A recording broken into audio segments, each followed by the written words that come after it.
How's it going? This is Ricardo, and in this video I'll show you how to remove the speakers from a Dell Inspiron 5570.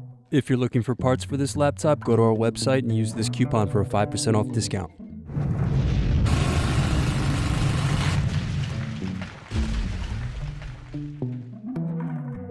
First, unscrew and slide out DVD optical drive. Then unscrew and remove bottom base.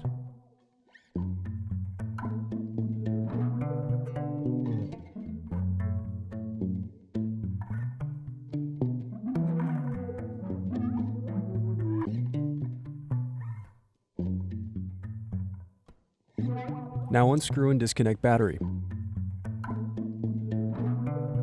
Then disconnect and remove speakers.